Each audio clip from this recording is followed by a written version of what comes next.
Ciao, sono Luca Gottardo e sono qui a Nervesa della Battaglia, ai piedi del Montello e a 2 passi da quella che è la piazza del paese, per presentarvi questa che è una casa singola con dell'area scoperta qui davanti che vedete e che potrebbero essere anche dei parcheggi e un giardino retrostante.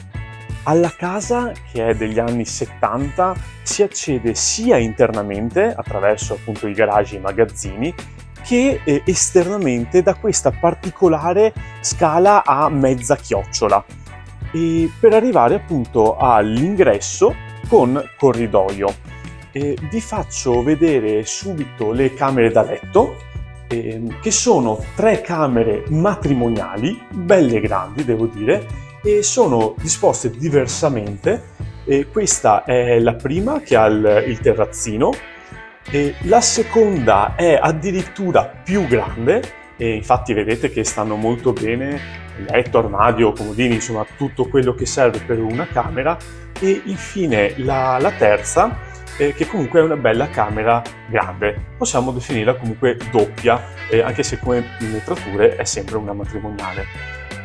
Il bagno invece ha la doccia e i normali attacchi per la lavatrice. Conclude quello che possiamo definire zona notte un'ulteriore stanza che è un ripostiglio, un magazzino oppure uno studio, che è molto molto utile.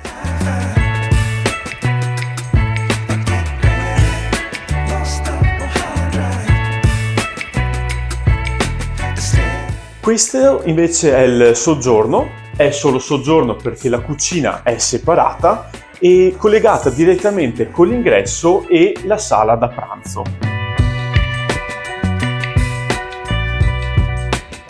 Sala da pranzo appunto con il suo cucinino, qua ci sta comodamente il tavolo con le sedie ed ha anche una stufa a pellet. Vi faccio vedere che anche la cucina, come il salotto, ha l'uscita per il terrazzo, un terrazzo a L di 30 metri quadri dove mi trovavo prima. E poi da questa parte, scendendo le scale, si arriva ai magazzini e ai garage.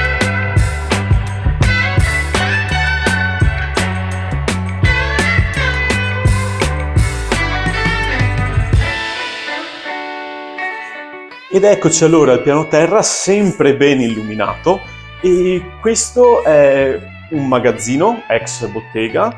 Qui c'è la cantina addirittura al piano interrato, e questo è il grande, ma veramente grande garage, dove appunto dall'entrata si sviluppa in lunghezza e ci starebbero tranquillamente 2 o anche 3 macchine. Questa potrebbe essere anche una taverna. Infatti veniva utilizzata molto spesso dai proprietari per delle feste. Da questa parte invece proseguiamo con il bagno. Il bagno ha la doccia, è comunque un bagnetto di servizio, e a sinistra c'è il locale caldaia a metano. Questo è un'altra cucina, un altro cucinino appunto che potrebbe essere di utilizzo per la taverna, e si arriva direttamente all'esterno, dove appunto ci si collega con il giardino dove si potrebbe fare anche dell'orto, ha una buona esposizione e ci sono alcuni alberi da frutto.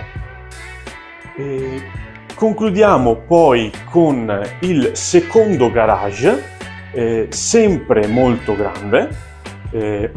Questo è sviluppato in larghezza invece, quindi ci sta una macchina comoda e più tutto spazio a scaffali, magazzino e quant'altro. Anche l'entrata devo dire che è molto comoda.